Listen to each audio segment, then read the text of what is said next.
Aleister Crowley, often referred to as the Wicked Man, is considered by some to be the most evil person in history. His profound influence is still evident today, even in contemporary culture.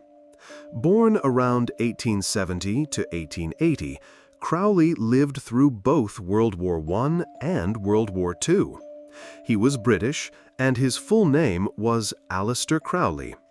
Figures like Ozzy Osbourne and bands such as Led Zeppelin were reportedly influenced by him, and he even appeared on the Beatles' album cover. The speakers emphasized that he was no ordinary person, possessing a truly fascinating history. His tarot deck is said to be dangerous. Many were swayed by his philosophy of "do what you want."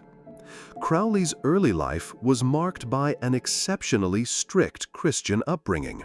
His father was a pastor, and their family adhered to a rigid interpretation of Christianity, believing that one should not eat more than necessary, nor wear unnecessary clothes, as anything deemed superfluous was considered sinful. This restrictive environment created a sense of oppression for young Crowley. At the age of 11, his father passed away from tongue cancer, leaving him to live with his mother. Around this time, Crowley developed a chronic illness, possibly a severe form of allergies, which doctors diagnosed as life-threatening, giving him not much time left. His uncle then stepped in, taking Crowley to the countryside to benefit from the fresh air and improve his health. Believing Crowley was not long for this world, his uncle allowed him to experience all aspects of life, including alcohol, clubs, and prostitutes, granting him the utmost freedom he had ever known. By the age of 14 or 15, thanks to the pure air and activities like running in the forest, his health had recovered to almost 100%. However, upon his return to the city, his mother was shocked by his transformation. He had become rebellious, constantly arguing and rejecting the strict rules after having tasted freedom. His mother, in her dismay, eventually called him the Beast. In an act of defiance, Crowley had sex with their maid on his mother's bed. His mother discovered them, fired the maid, who is controversially rumored to be Jack the Ripper's first victim. Crowley was also reportedly bullied at school, leading him to drop out of high school. While living with his uncle, he acquired valuable survival skills in nature. He later attended Cambridge University, where he studied languages or linguistics. He was remarkably intelligent, excelling as a chess champion and winning 2 tournaments. He was also a talented poet and writer. During his university years, he fell in love with a man, but his bisexuality was highly condemned at the time, leading to his rejection and eventual decision to drop out, refusing his diploma. One perspective suggests that this act of defiance was a conscious choice after his mother's harsh words. Around this period, Crowley inherited his family's entire fortune, becoming the sole heir. He used his newfound wealth to purchase a grand house where he would entertain prostitutes, reportedly 10 at a time, living a life of absolute indulgence. This was the point where he began to delve into subjects beyond conventional religion, embarking on a deep study of magic, dark arts, and the occult. His studies led him to discover a secret society known as the Order of the Golden Dawn, which he became determined to join.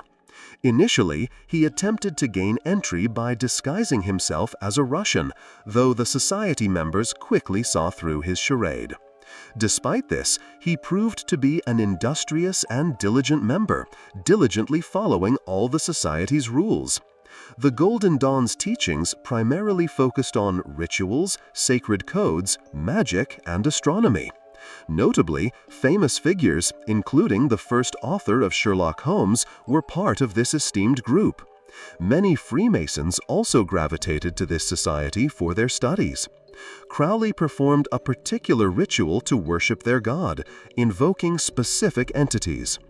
"In the name of God of Israel, may Michael be my right hand, Gabriel at my left, Uriel before me, Raphael behind me, and above me presence of God."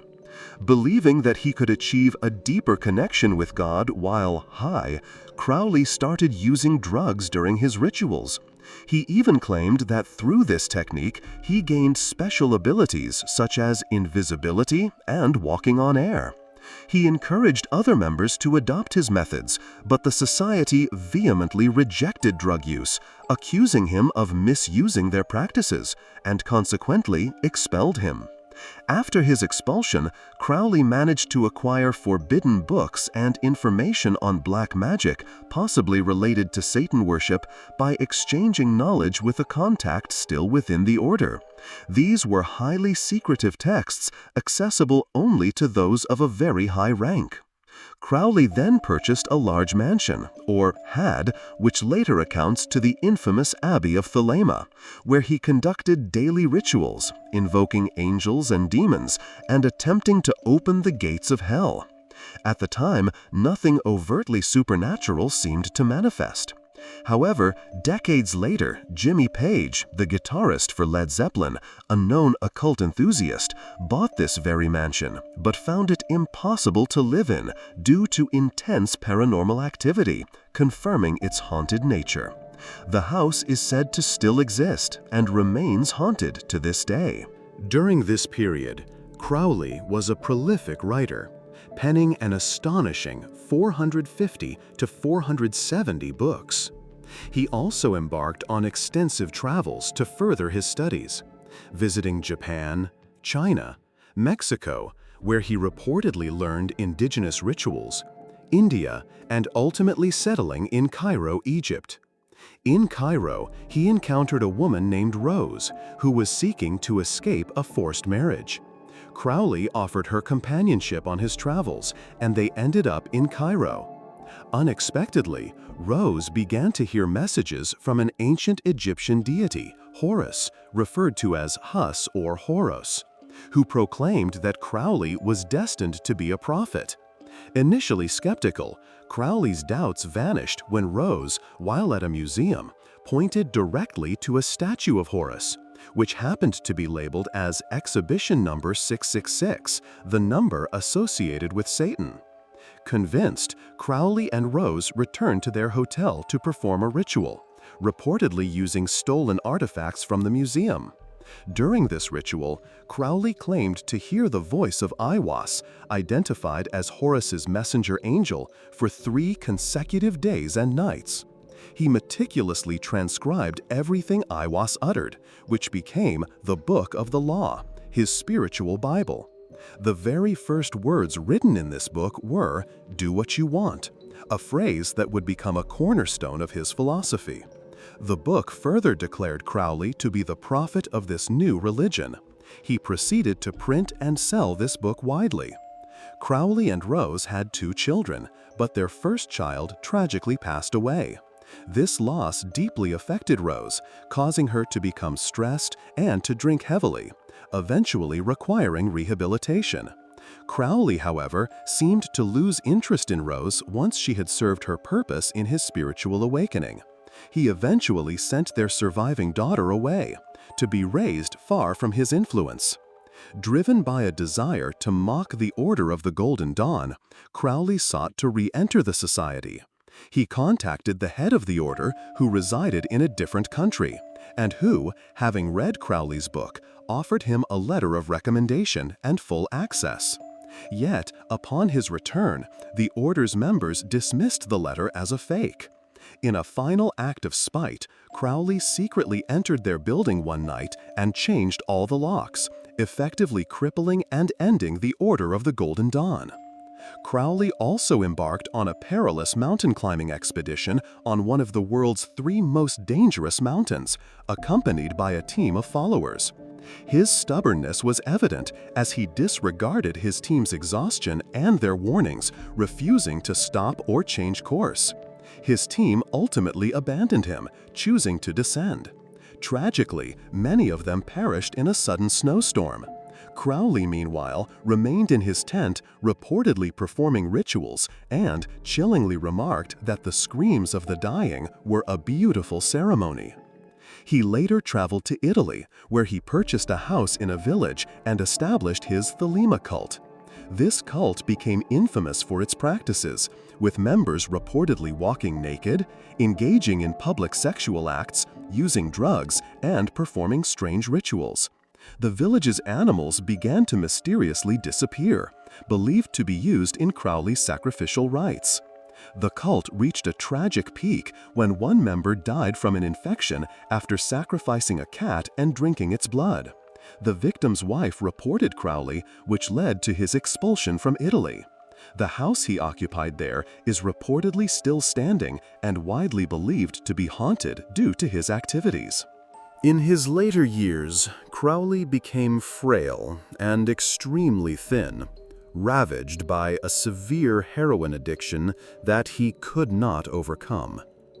Despite his deteriorating health, he continued to travel and spread his cult's teachings, encountering notable figures such as astronauts and even inspiring the author of Sherlock Holmes, likely Arthur Conan Doyle, though the source says Sherlock Holmes.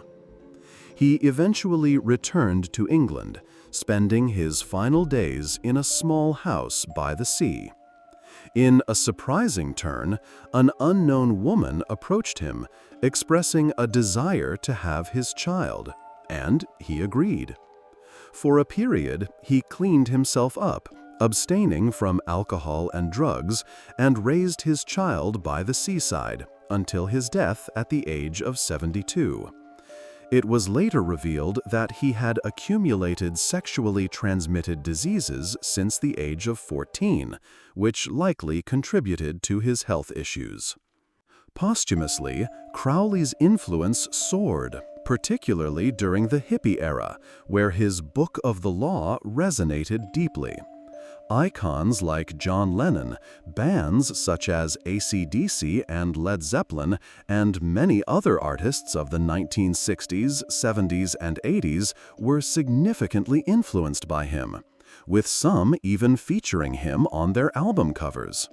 His philosophy, promoting personal freedom, do what you want, bisexuality, drug use, and spiritual exploration, perfectly aligned with the pop culture of that period.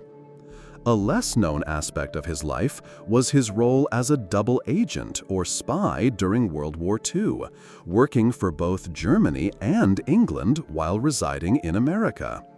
However, his involvement was primarily as a writer, exchanging letters and gathering minor information.